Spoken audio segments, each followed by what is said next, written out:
Good evening, good evening, my brothers and sisters. How are you doing this beautiful evening?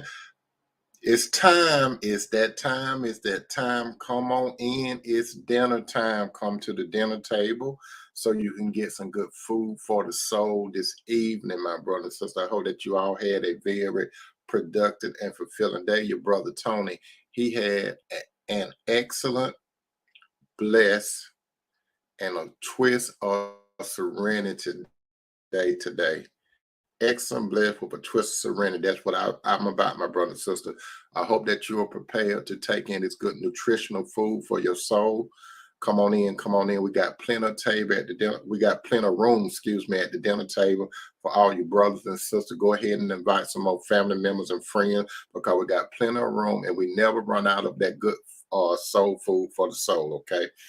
If this is your first time looking at the broadcast or meeting us at the dinner table, we greet you, we greet you, we greet you. I'm going to introduce myself. My name is Tony M. Toomer, and I talk about relationships. I talk about relationships basically from a spiritual point of view. When I say spiritual point of view, I strongly believe and I stand on the relationship type as shown in the Bible. When you look at Genesis, God, he established a relationship between himself and a man first. God established himself with a woman second. God established himself in the middle of the relationship between a man and a woman. That's what I stand on. That's how God started the world out with that type of relationship. So come on in, come on in. Now, if you believe in another type of relationship, God gave you what is called a free will. You do whatever you choose to do. But I'm letting you know, if you come to the dinner table, I basically go by the spiritual aspect of a relationship as documented in the book of Genesis. How you doing, Sister Teresa Thomas? Welcome to the dinner table. Come on in, my brothers. Come on in, my sister. You're going to really enjoy this food that's on the menu for tonight. By the way, I'm on two different platforms. As you know, I talk on the tube and I talk on the book at the same time. Those of you on the tube, I may make some comment to those on the book. You may not see their comments, and vice versa. Those of you that on the book, and I talk to someone on the tube, you may not see their comment, but we're all family here, my brother and sister. We're all family. So come on in to get some of this good soul food for the soul. And what's on the menu for tonight? What is on the menu? I know you all should look at your menu, and when you look at the menu, look on the menu, and this is what we're going to talk about on the topic tonight of this show. It's called relationships. How come you don't call me anymore? That's what we're going to talk about tonight. How come you do not call me anymore? Before we get into that, my brothers and sisters, let's go to God's word first. We're gonna get this appetizer in because we're gonna talk a little about this at the dessert part of the dinner tonight, as it is written in John 1:3. Again, John 1:3. John 1:3. It's talking about Jesus at this point. It said, He came unto his own, and his own received him not. Then we're going to go to Isaiah. How you doing, Sister Mary? Welcome to the dinner table. Then we're going to go to Isaiah 53:3. That's Isaiah 53:3, Isaiah 53:3, Isaiah 53:3. It say that he is despised and rejected of men, a man of sorrow and acquainted with grief, and we hid, as it were, our faces from him. He was despised, and we esteemed him not. So, as you know, my brother, and as you know, my sister, thank you, Sister Teresa. As you know, my brother and sister, Jesus knew what it was like to be rejected. Jesus knew what it was like to be despised. So we're going to talk about that a little later, but now we're going to get to the course right now. Now, my brother and sister, just think back. Have you ever been interested in a person and you find yourself, how you doing, Sister Sneed? and you find, welcome to the dinner table, Sister Neat, and you find yourself doing all the calling, you find yourself doing all the texting, you find yourself doing all the emailing, you find yourself doing all the contact, you find yourself doing all the planning, and the person is so passive. Now, he or she, they're not going to really initiate anything. And he or she may do something or they may not. But you the one who really trying to get this thing going. You know what I mean? How you doing, Sister J? Welcome to the dinner table. So you're trying to get this thing really in gear. You know what I mean? That's what you're trying to do. However, you feel, you got that feeling of rejection, or you're rejected. Now, when we look in the dictionary, the word rejected is defined as not giving approval or acceptance, to refuse to have, take, or recognize. Now, brother and sister, if you up in age and you have dealt with brother, if you have dealt with women, and sister, if you have dealt with some men, there's a strong possibility that you can identify with what's on the menu. How you doing, mother? Welcome to the dinner table. How come you do not call me anymore? What that's, if you all can remember, there was this artist named Prince. Prince had a song out some years ago, how come you don't call me anymore? That's a very interesting question. How come you don't call me no more? Now, let's get into it. Here are some reasons why a man, sister, here is a reason why, my brother, some women seem to have, they have a hot but more so a cold relationship with you. Now, you brother and you sister, you were the serious-minded person when it comes to a relationship. What do I mean by that? You desired to be in a committed, 100% committed relationship, and you thought about changing this type of relationship into a covenant type of relationship. When I say covenant, you are and you were married minded, but the person that you really had a desire for, that person treats you like a yo-yo. And what do I mean by that person treated you like a yo-yo? If you all can remember the yo-yo, it's a toy. And what you do with the toy, and I had mentioned this a while back, what do you do with a yo-yo? You put the string around your finger, more than like you put it around this middle finger. You hold the toy in your hand and you throw it down and pull it back in. Down, pull it back in. Then you got so good with that yo-yo, you start doing the walk the dog, all kinds of tricks, right? But on the bottom part of the yo-yo with the device, and you had the string.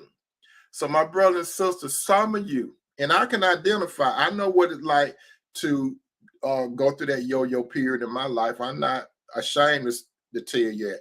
I have been a yo-yo before in my life, but what are some of the ways you could tell a person is not really into you?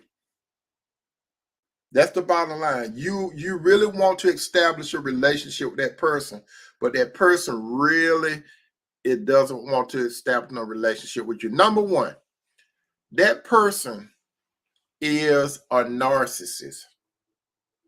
That person is a narcissist. In a roundabout way, this is what a narcissist is.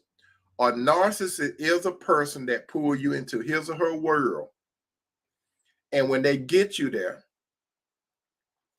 before you know it, that person act like he or she is the sun, and you are one of the planets that going around the sun. That's right. So everything centered, that person has everything centered around his or herself. It's all about me, myself, and I. And you be so entrenched in that person, you want to do whatever you think to make that person happy. Even if that person tell you that you need to change some things about yourself, you're willing to change, but that person is not willing to change nothing for you. And you see, when you start changing yourself for a person, you're not who you really are. And a narcissist type of individual will never be happy. The narcissist type of person always wants you to focus on him or her. So one day a light bulb come on in your head, and you figure that this person is a narcissist. And when you address that person, that narcissist type of individual will try to gaslight you and make it seem like you crazy and you getting everything misconstrued. But you did not get everything misconstrued. The light came on, and you finally seen what type of person this type of person is. And you notice this, then that particular person start pulling back his or herself. When that person start pulling back his or herself, you know what that person is trying to do? That person is on the slide trying to gain some type of control over you, and you may not recognize what he or she is doing. But that individual know what he or she is doing. They're trying to get control. That's what a narcissist type of individual is. They're trying to get control. And when he or she finally see that he or she cannot push certain buttons on you no more, they looking for somebody else. But by that time, and it's bad to say, sometimes some of you brothers and sisters, you have been soul tied to some of those individuals. As a matter of fact, I didn't say no soulmate. I see it soul tied. And some of you brothers and sisters right now, you may be soul tied to an individual that have left out of your life 5, 10, 15, and 20 years. You could even be in a full-fledged relationship with someone else. Some of you may even be married, but you still think about that narcissist type of individual when you need to break those ties from that person. Number 2, why that person is not really active on contacting you, but you're doing all the lead work. That person does not have no more use of you. He or she does not have no more use of you. What do I mean by that? That person, that man or woman was using you. It's something that you had that he or she won't, or have that he or she won't. And when you stop giving him or her what he or she want, they can't use you no more. Even when you call them on what he or she doing, they will gaslight you too. That's part of being a narcissist. That man or woman was using you. And if you notice this, my brother and sister, when a person is using you, you doing all the investing into that person. You doing all the planting the seed. But that person, all that person is doing is reaping. It's just like if you make a deposit in the bank, that man or woman is not making no deposit in the bank, but they are going to withdraw. If you was a farmer and you plant seed, that person is not going to get out there and plant no seed, but that person waiting for the tree to grow and gonna want to get the biggest apple out the tree or orange or whatever. So these people are not willing to put the work in. So when you call that man or woman on what he or she is doing, that's another part of being a narcissist. He or she can't use you no more. When you get to the point where you say, no, I'm not going to do that, that's when he or she going to bounce on you. And then you're going to be calling, you're going to be texting and everything because you see what is right. But that person, this is another stronghold that person had on your mind and your heartstring, my brother and sister, when he or she looked at you like you was a yo-yo, but you woke up, but you still calling, you still texting, still emailing. Some of you may even get in your car and go to that person where that person live at, knock on the door, whatever, and he or she will not respond. But let me tell you something, my brother and sister. When you be so in tune to, when you be so entrenched on a person, let me tell you this, listen to what your brother Tony is saying. When you call that person and your number is not blocked, call how they got on some of the phones and stuff now, it will bounce back or whatever. Sometimes you may call that person and you would be listening on your phone and you listen to his or her voicemail. Or when you text that person, this is another key thing. How it is today on the phone, you text the person. And depending on what carrier you got, You can see when that person read your text. Some of you know what I'm talking about. If you text someone, it'll go out as delivered, especially with you if you're at the same company. Then you will see the word READ. That means read. They read it, but they did not respond to it. And that's how some men and some women have done you, my brother and sister. Or that's how some men and women are doing you right now. They are purposely ignoring you.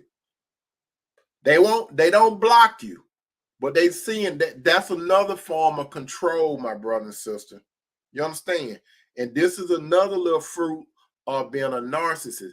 He or she still wants you to do all the calling stuff, and they will not respond to you because it's about power to these type of individuals. It's all about power, and it's unequal power. These type of people, they want you to be, they believe in the scale of 99.1. What I mean 99.1 is 99.1 all mean, and the 1% that's you.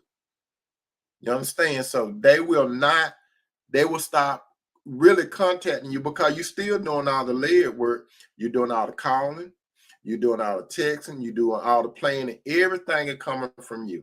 And sometimes he or she, they may respond to you, but they're not going to be active towards you. What I mean, they're going to be very passive in a relationship. Because when it comes to a relationship, my brother and sister, each individual has to invest 100% into the relationship, meaning all in. But you put more energy and effort into the relationship than the other person. And now you're trying to wonder why he or she do not call you anymore or don't contact you. Another reason, my brother and sister, and this is another reason what some of you all need to realize. You were a Band-Aid during the time that man or woman was in a relationship with someone else. You were a Band-Aid. That means that that man or woman could have broken up in a relationship. They fresh out of a relationship. And that man or woman, they just needed somebody to plug in for a moment. Let me tell you, my brother, sister, you better believe this. Most of the time, when a man or woman are fresh out of a relationship, whoever come behind after a breakup, normally you and that person not going to end up together. Case in point, let's say, brother, you get into a relationship with a woman that's fresh out of a relationship, or sister, you get into a relationship with a man that's fresh out of a relationship. More than likely, you are a Band-Aid or you're a bridge over troubled water. So if you're a Band-Aid, he or she, they may, at the early part, they may pretend that they're really into you and stuff like that. But all they're looking for is comfort, because when another person comes along, you're going to notice that he or she going to start, they're not going to be so enthused about you no more. And you could have got to the point where you in love with that person. But that person have unresolved feeling toward his or her mate. And then they meet someone else. And then you discover that he or she start making up excuses why he or she can't see you anymore. How you doing, sister? Or Flo, Harvey Mark, welcome to the Dem Tape. So you wonder why he or she not calling you no more like they used to. Because when they were fresh out of a relationship, they call you, they text you, they make plans and stuff. But now it start diminishing, and you start noticing it. Okay, so you were a Band-Aid or you were a bridge over troubled water, and that's why that person does not call you anymore, because he or she wants you to get the message that I'm tired of you. You served your purpose, so I'm out. Deuces. That's how they look at it. So some people just like that. They won't tell you. Their action tell you more than their words tell you. You know what I mean? Number 4, he or she is running after someone else that dogging them out. But that isn't you. Listen again. He or she is running after someone else, and you may not even know about it. But he or she say that they're not in a relationship. But he or she is running after someone. You're running after him or her. You are a legitimate person. you're real serious about being in a relationship and you want to go somewhere and you're trying to figure out you putting 100% of your energy into this person, but that person don't seem to give you equal treatment. You know what I mean? So a lot of time, my brother and sister, listen to what your brother Tony say. More than likely, that man or woman is running after someone else, or they're in a relationship with someone else, and you don't know about it. And when you all met, they made it seem like they were single and free.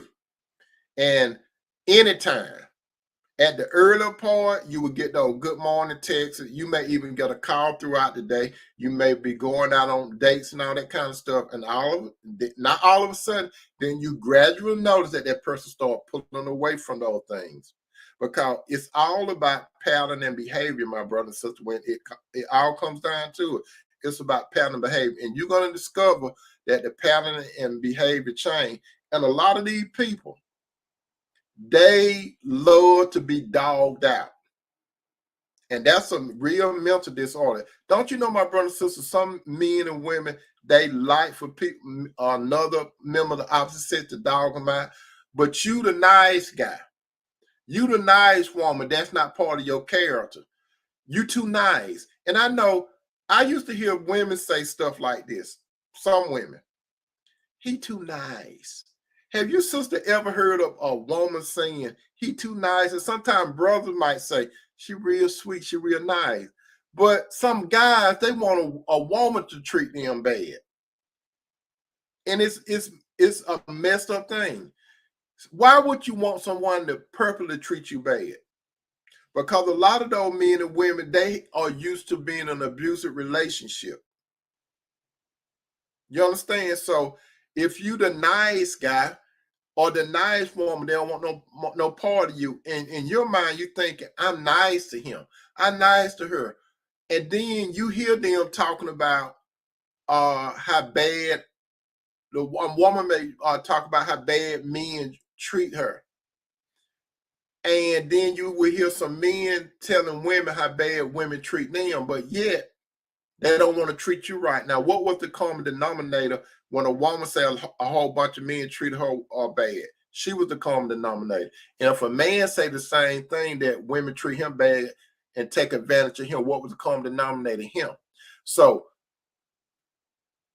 brother, when a woman tell you that men treat her bad, you know that's not part of your character. So you want to treat her nice and kind, but she's not used to it.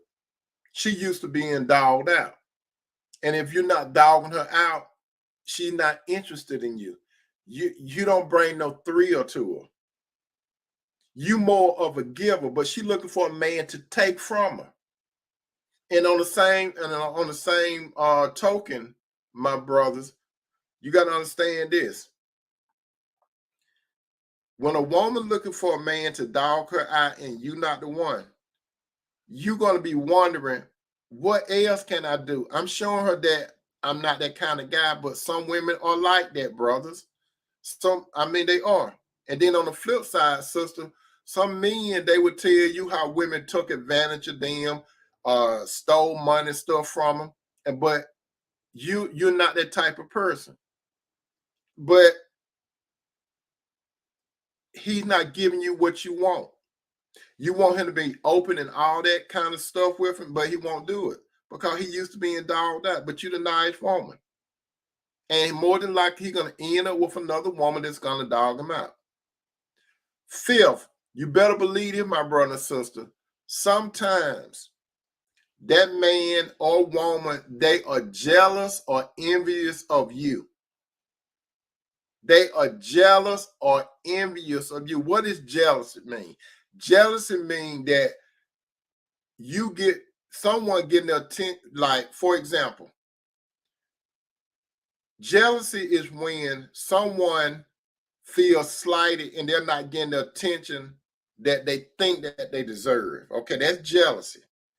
Envy is when a person has something what another person wants. Okay, so jealousy is when someone feels like attention is not coming his or her way, but it's going somewhere else. Or envy, a person has something what the other person doesn't have. Now let's talk about jealousy.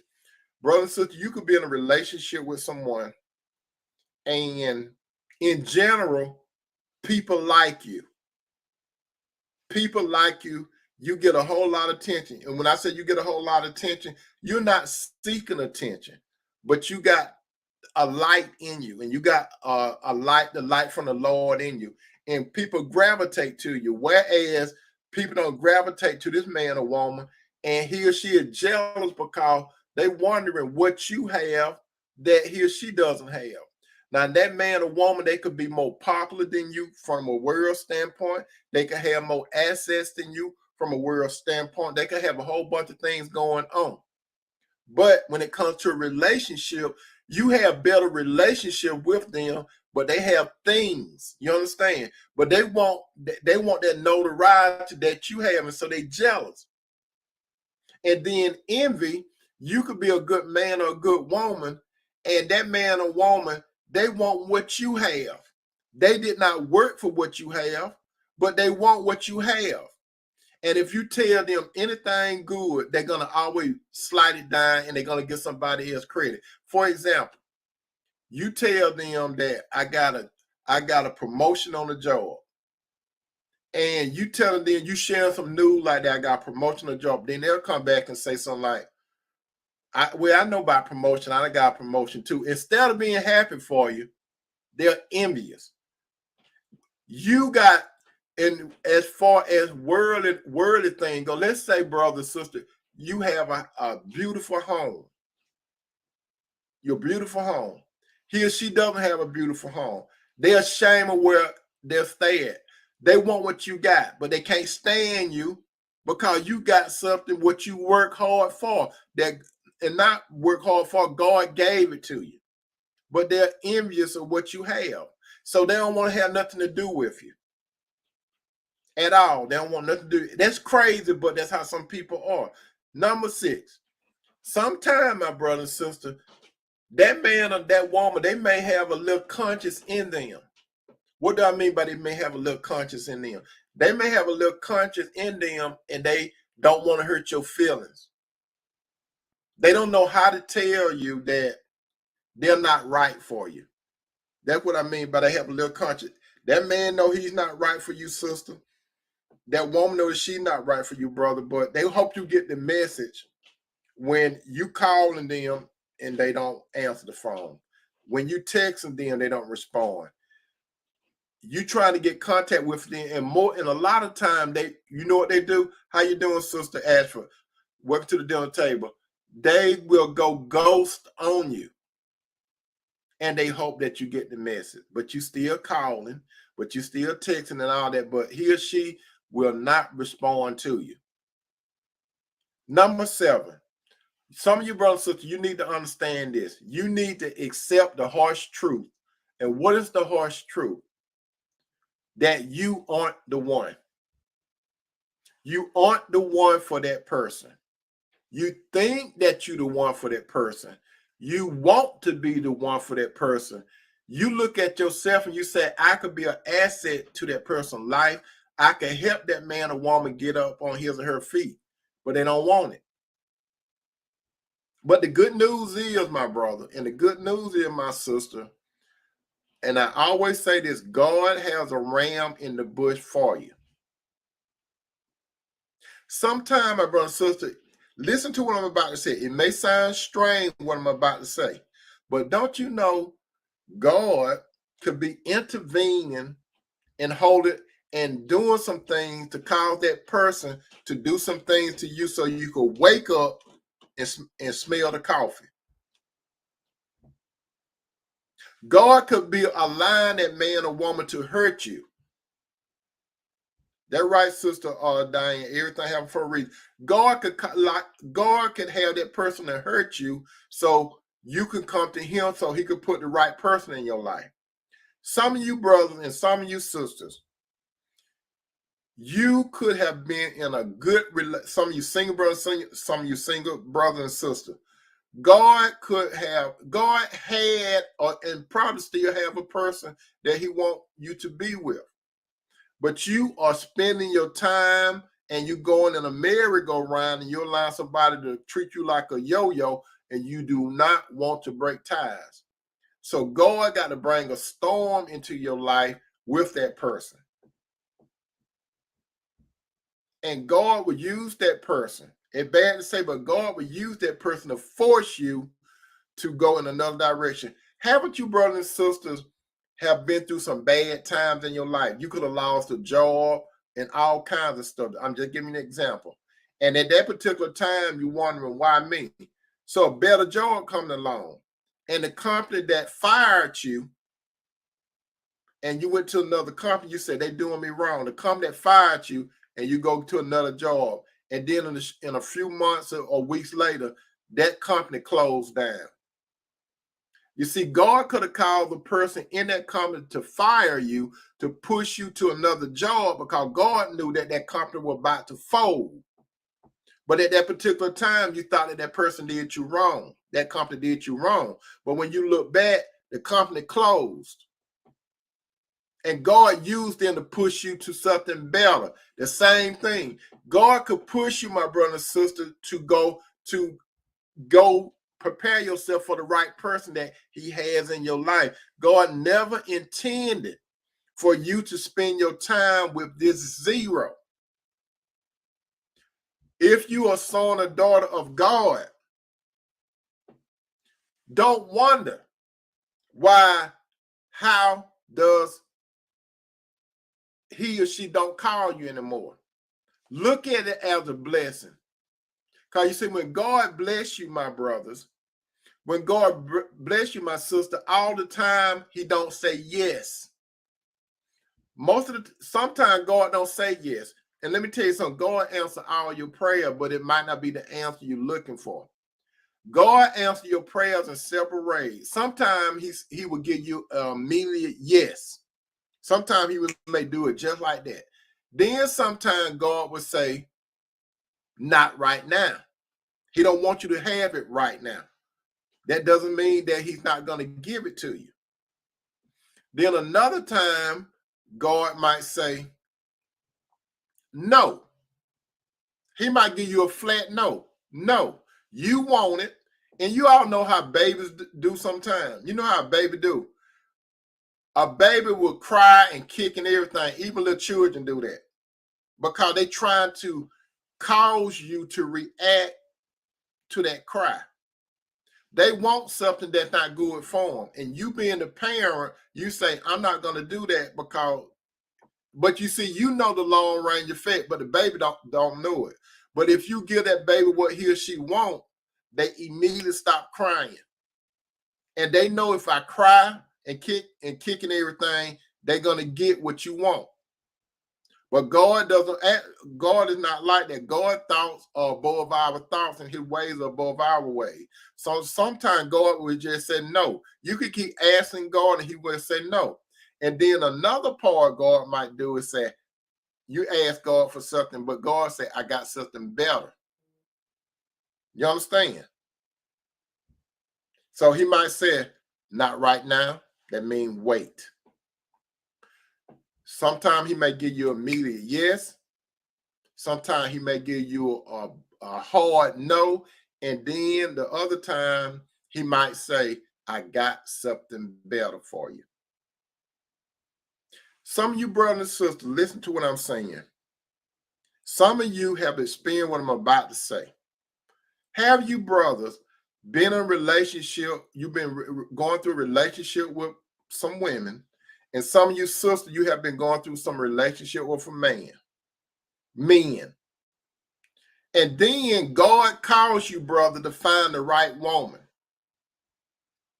Or sister, he calls the right man to find you.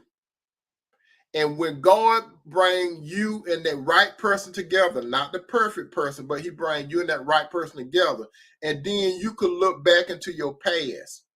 And then you know what you're going to be thinking? Why did I spend all my time with them or her or him? That's what's going to first thing going to come to your mind.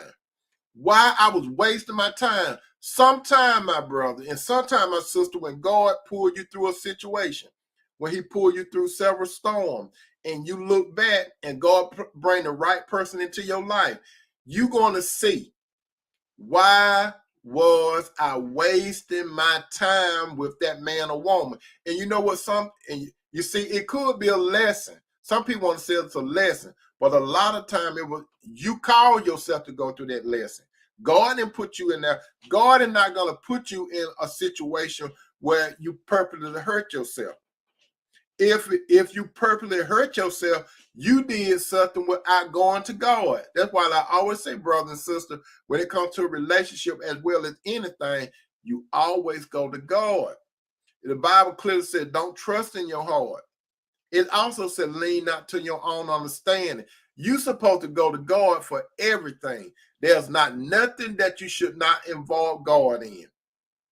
It's in like relationship, you're supposed to include God in a relationship. If you include God in a relationship, you won't have to ask the question, how come you don't call me anymore? And let me tell you this, my brother and sister, listen to what I'm saying. When God puts you with the right person, this is how it normally go. And some of you can attest to this. When God, brother, put you with the right woman, that woman or women from the past, when they get wind of that, they going to, especially God bring a good woman into your life, brother. Let's say, and this is how shadow some worldly women are. God, you've been after this particular woman, right? You've been after her, right? But she didn't show you no time, no nothing. So she started noticing that you stopped calling her too. She stopped noticing that you stopped texting her, because at one time you probably were blowing up her phone. One time you were texting her, good morning, sweetie. You were, how is your day? So, and all that kind of stuff. You would call and say, what you doing for the weekend? I want to take you out. I get back with you, all that kind of crap. But she's going to start noticing that you don't call her as much as you used to. You don't text her as much as you used to. You don't ask her out on dates like you used to. Then, what really top it off, she found out that you have gotten married. When she found out that you have gotten married, she gonna feel some type of way. She might want to get in contact with you. And she gonna want to know what's going on. What's going on is you went on with your life. You went on with your life because God had that ram in the bush for you. God caused you to find your wife. God brought the right woman to your life. And it was a love that you never experienced before. All that hell that lady was putting you through. You know, the ones that be so opinionated. They're so opinionated. And then they'll say, you so intimidated because I'm an opinionated woman. I'm a strong this kind of woman. I'm a strong that kind of woman. It's not that. Now God brought a woman to you that got peace.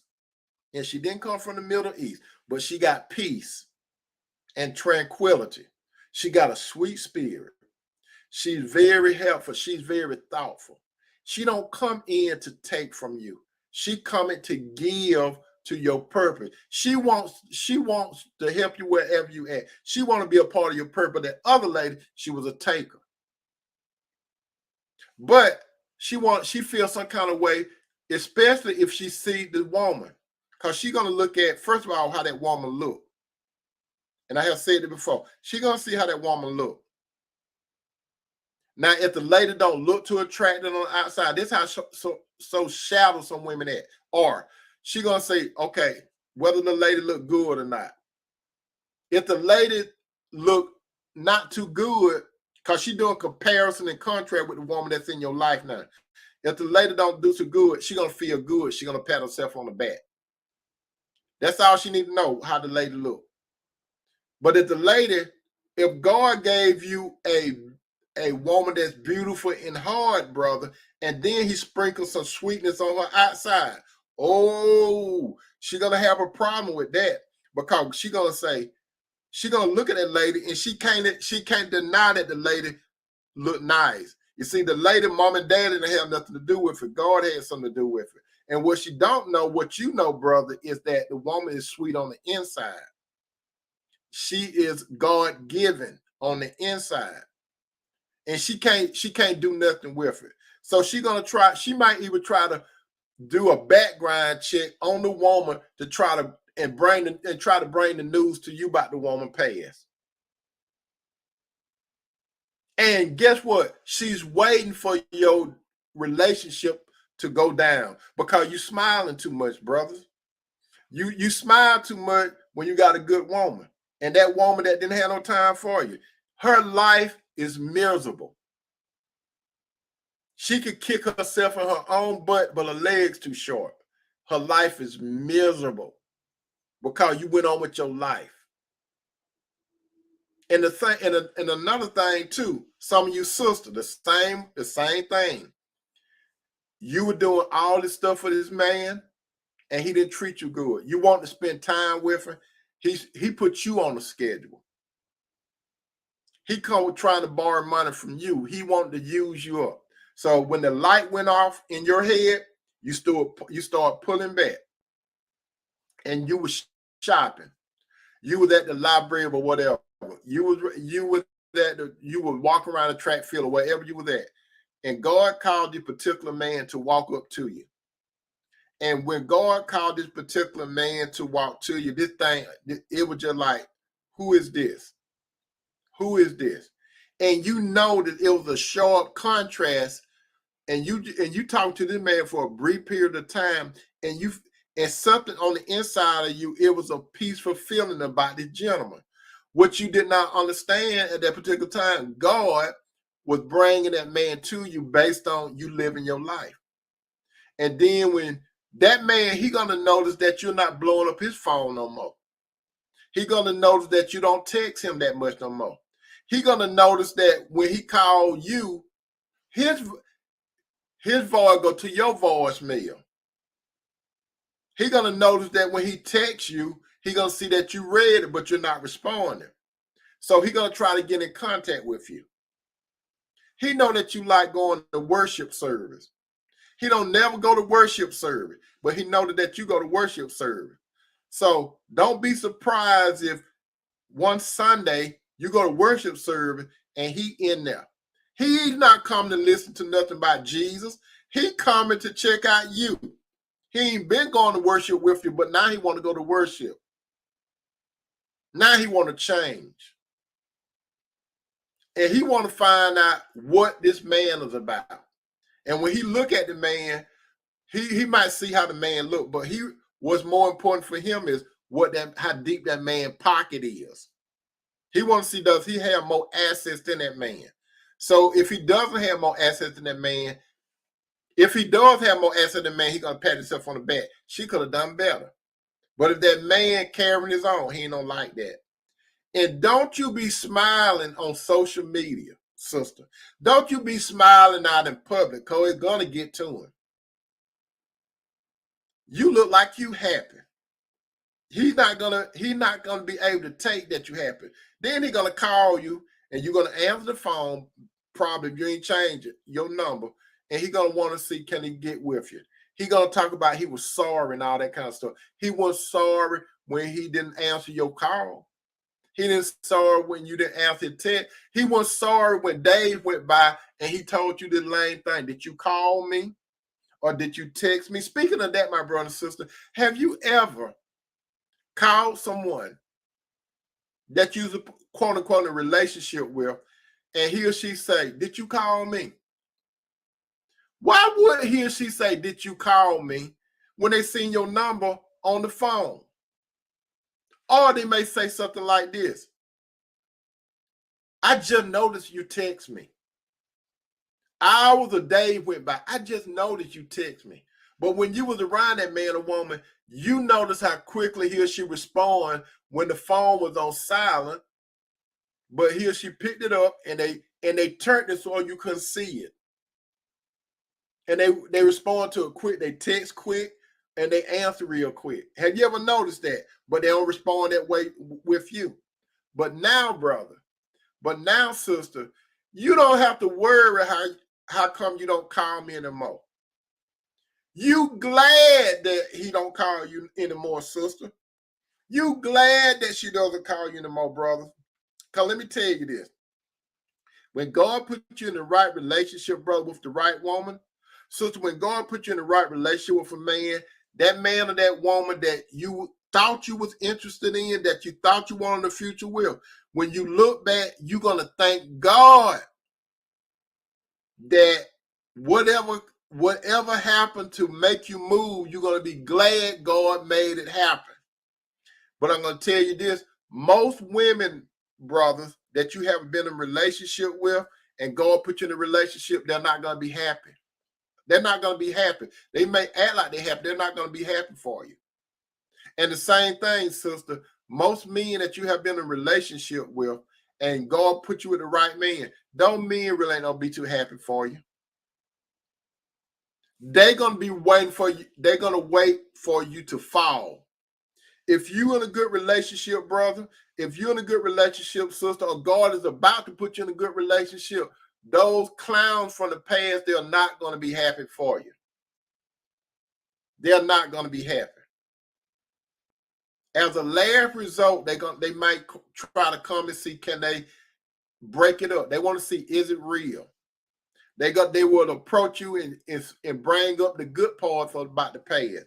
If you entertain them over the phone or you see them, they're gonna tell you all about. You remember when we used to do this, and they want you to laugh and all that kind of stuff, but they don't want to talk about the negative part what they did. They don't want to talk about that. It didn't happen. And then they'll tell you stuff like, well, you misunderstood. That ain't how it really was. So they're going to still try to gaslight you. They're going to try to lie to you because most of the time they really don't still want you. They just want to see, can they pull you away from that right person that God put in your life. I'm going to tell you this, my brother and sister. If God placed you in the right relationship, brother, with a woman, sister, God put you in the right relationship with a man, somebody from your past, do not take no chances with that person. You already know what he or she is like. So do not take no chance with someone from your past when God brought the right person in your life. Why you want to jeopardize when God placed the right person in your life? And if that person leave you, you're going to be miserable because you blew it. Don't blow it up, my brother. Don't blow it up, my sister. I hope your brother and sister got something out of this.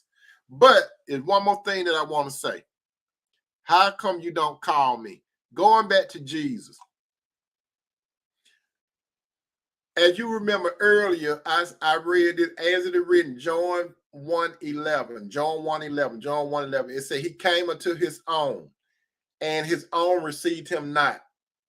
In Isaiah 53:3, 53:3, it said he was despised and rejected of men, a man of sorrow and acquainted with grief, and we hid it were our face from him. He was despised and we esteemed him not. Jesus knew what it was like, my brother. Jesus knew what it was like, my sister, to be rejected. Jesus understand, my brother, how you feel, how you felt to get rejected. Jesus know how you feel if you currently rejected by someone, a woman in your life, brother. He know what it feel like to be rejected. Sister, Jesus know how it feel if a man rejected you in the past. He knows how it feels to be rejected. As a matter of fact, now, my brother and sister, Jesus still experience rejection because there are more people that reject Jesus now than people that accept him. So Jesus understands what it feels like to be rejected. Don't ever think, my brother, don't ever think, my sister, that nobody knows how you feel. Jesus knows how you feel. As a matter of fact, my brother and sister, all of us at one time rejected Jesus. All of us are guilty of rejecting Jesus. But Jesus was patient, and Jesus made a way so he could get our attention, and we made the right decision with the grace of God. So if the truth be told, my brother and sister, we all have rejected somebody. And we all are guilty of rejecting Jesus. Even though a man could have rejected you, sister, even though a woman could have rejected you, brother, we all have rejected Jesus at one time. But thank God he has forgiven us for rejecting him, and he has saved us from what's to come down the road. I love you, brothers. I love you, sister. Whatever relationship you get in, there's no relationship better than your relationship with Jesus Christ. So, my brother, sister, make sure out of our relationship that your relationship with Jesus is the number one priority in your life. You're going to have to deal with Jesus now, or you're going to have to deal with him later. It's better to deal with Jesus now than to deal with him at the white throne judgment. You don't want to go to the white throne judgment. I'm telling you, my brother, sister, if you go to the white throne judgment and the books are open and he talk about all the things that you did, and then he look in this book called the Book of Life and look over there and see your name there and your name ain't there, and he gonna say, depart from me, you worker of iniquity. Then you gonna say, Lord, look in the book again. An angel made a mistake. My name over there. If your name is not in the book of life, you rejected Jesus. So you're going to be in the lake of fire for all your life, thinking all the opportunities you had to make your relationship right with the Lord. You don't want to go into eternity, because if you in the lake of fire, and we ain't talking about hell, the lake of fire is if a person is in hell now, they're going to go in front of Jesus at the white throne judgment. Or those that are alive right now, when Jesus come back and you're not saved, so the ones in hell are going to be in front of Jesus. Those that was alive when Jesus come again, you get in front of that white throne judgment. The white throne judgment are not for saved people. It's not for saved people. It's for the unsaved people. Everyone that in front of Jesus at that time, you going to bust the lake of fire wide open. You're not busting hell wide open, because hell and death going to be thrown in the lake of fire too. You don't want to go into eternity thinking about why I rejected Jesus. You're going to be crying for eternity. He's not going to respond to you. And eternity do not have no end, my brother and sister, so get it right. I love you, brothers. I love you, sister. Thank you so much for being a part of this dinner table. Thank you for this. Take some of the food out and share with some more family members and friends. Like and share, my brother and sister. If you're on the tube and you're not a subscriber, hit that subscribe button and that notification button. I love you, brother. I love you, sisters. Don't think about how come he don't call me no more, or how come she don't call me no more. When the Lord call you, be ready. And if you desire to be in a relationship, God gonna make it happen with a man or a woman. Peace out. And how you doing, brother? A1K, how you doing? Welcome to the dinner table. I'm out, my brother. I'm out, my sister. Peace out. I love you all.